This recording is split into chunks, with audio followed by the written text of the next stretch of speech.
मेरा देवर घर के सारे काम करता था। मैं भी उसको खुश रखती। एक दिन मैंने उसे कपड़े इस्त्री करने को बोला तो वह कहने लगा, इसके लिए तो टैक्स लगेगा और फ़ाइन भी जमा करवाना पड़ेगा। मैंने सोचा रात होगी तो देख लूँगी, लेकिन जैसे ही रात हुई तो मेरे होश ही उड़ गए जब देवर कपड़े अलमारी में रखते हुए बोला, चलो भाभी अब टैक्स भरो, और वह मुझे अपने कमरे में खींच कर ले जाने लगा। मैंने कहा, देवर जी यहाँ कहाँ लेकर जा रहे हो, मुझे छोड़ो। मैं अपना बाजू छुड़ाते हुए चिल्ला रही थी, लेकिन उसने मेरी कोई बात नहीं सुनी।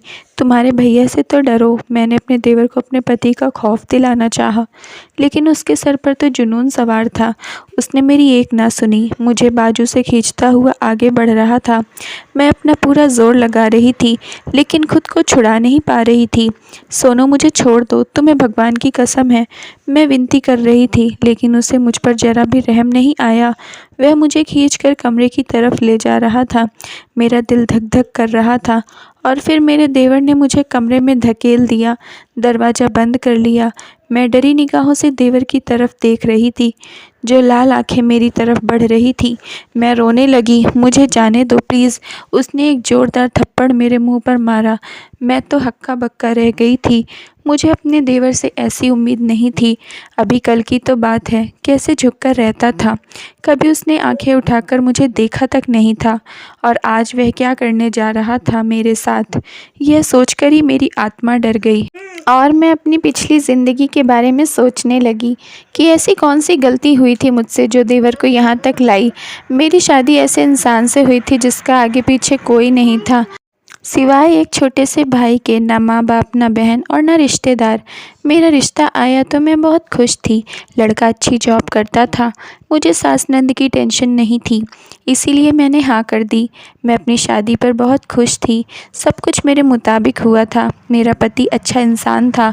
मेरा 15 साल का देवर था। मेरे पति ने बताया था कि मेरी गैर मौजूदगी में उनका सारा काम देवर करता था।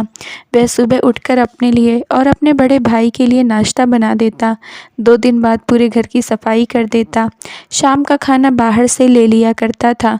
वह पढ़ने में अच्छा था, इसीलिए अपने लिए चाय बनाता था तो अपने भाई के लिए भी बना देता। मैं यह सब देख रही थी। लड़का काफ़ी मेहनती था। फिर मेरे पति ने मेरा हाथ थामते हुए कहा कि मेरा भाई बहुत छोटा था जब माँ बाप हमें छोड़कर चले गए। अपना और अपने भाई का पेट पालने के लिए मैं काम करने लगा। मेरे भाई को कभी माँ बाप का प्यार नहीं मिला। सच कहूँ तो यह मुझे संभाल रहा है। मैं बस पैसे कमाता हूँ, लेकिन चलाता यह मेरे 14-15 साल का भाई है।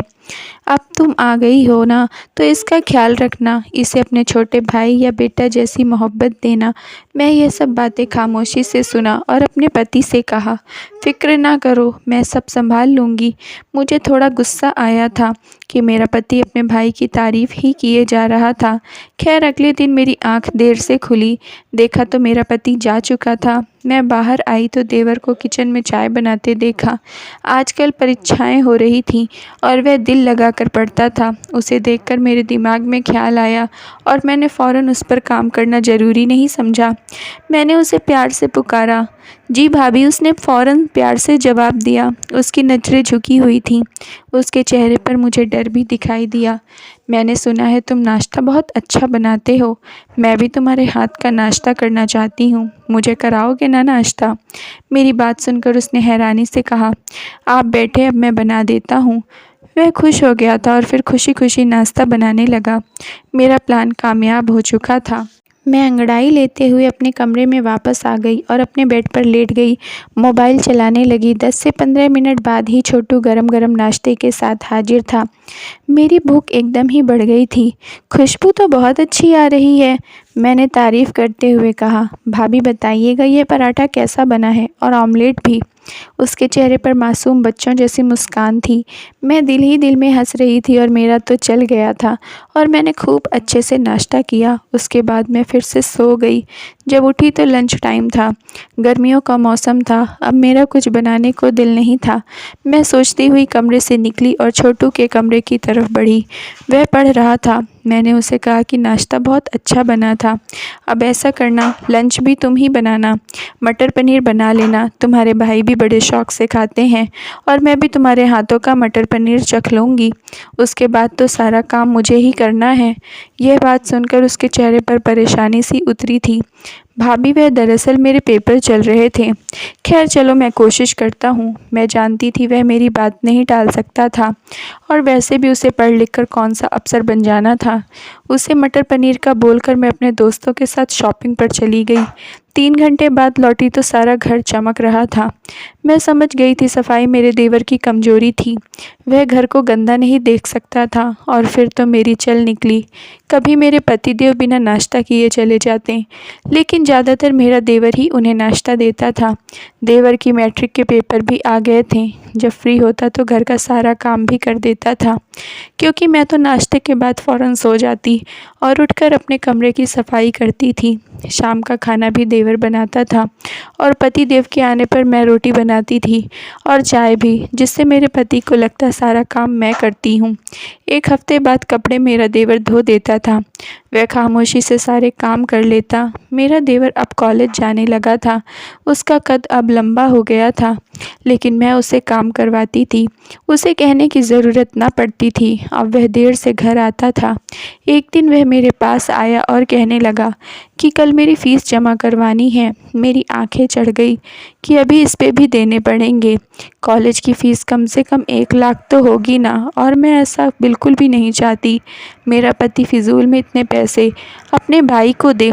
इसीलिए मैंने शाम को अपने पति को बताया ही नहीं, और सुबह हुई तो देवर ने फ़ीस के लिए कहा, तो मैं झूठ बोल दिया कि हाँ तभी तंग है, इसीलिए पैसा नहीं हो सकता। यह सुनकर देवर परेशान हो गया। उसका मुंह लटक गया और वह खामोशी से चला गया। मैं सुकून की सांस ली, और उसके बाद दोबारा उसने अपने भाई से कोई बात नहीं की। वक्त गुजरता गया, मैं भी अपनी ज़िंदगी में बिजी हो गई। मुझे देवर खाली मिलता तो मैं काम पर लगा देती थी। मैंने सोचा था ससुराल जाकर एक नौकरानी रख लूँगी, लेकिन यहाँ मुझे मुफ्त में काम करने वाला देवर मिल गया था, इसीलिए नौकरानी की क्या ज़रूरत थी।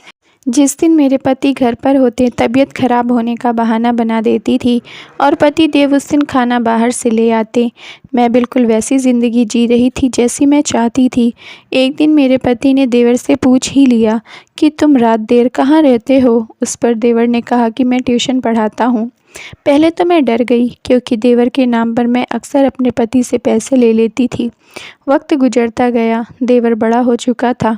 वह किसी काम के सिलसिले में शहर से बाहर गया, और वह 3 महीने बड़ी मुश्किलों से गुजारा था। यह मैं ही जानती थी। मुझे पूरे घर का काम करना पड़ता था, जो मुझसे होता ही नहीं था। मेरे तो जैसे होश ठिकाने आ गए थे। देवर अपने घर को न जाने कैसे संभाल रखा था। हर चीज़ परफेक्ट होती थी, अब हर जगह बर्तन बिखरे रहते थे।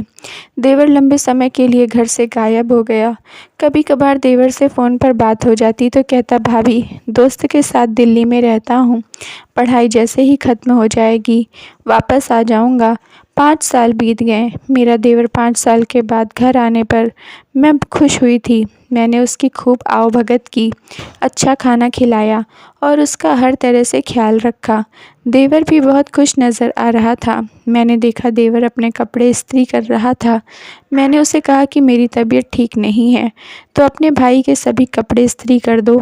यह बात सुनकर कहा कि भाभी, इस काम के लिए तो आज टैक्स लगेगा। उसकी बात सुनकर मैं हंस पड़ी। मुझे लगा मजाक कर रहा है, इसीलिए मैंने कहा कि ठीक है, मैं टैक्स चुका दूंगी। देवर ने सारे कपड़े इस्त्री कर दिए, और फिर जैसे ही शाम हुई तो मुझे अंदाज़ा नहीं था कि आज मेरी ज़िंदगी की सबसे खौफनाक रात होने वाली थी। शाम होते ही मेरे कमरे में देवर आया और कहा कि चालान जमा करवाओ। वह काफ़ी गंभीर था। मुझे ज़रूरी काम से जाना है, मैंने लापरवाह अंदाज में कहा, और अपने कमरे से बाहर निकल आई। पर देवर ने आगे बढ़कर झटके से मेरा बाजू थाम लिया। मुझे तो जैसे करंट लगा था। देवर ने कभी मुझे नज़र उठाकर भी नहीं देखा था। उसने मुझे छुआ था, और यह बात बहुत बड़ी बात है। यह क्या बदतमीज़ी है, छोड़ो मेरा हाथ। उसने कहा, पहले सारे हिसाब बराबर करने हैं। देवर का अंदाज़ कुछ ऐसा था कि मेरी रीढ़ की हड्डी में सनसनाहट दौड़ गई।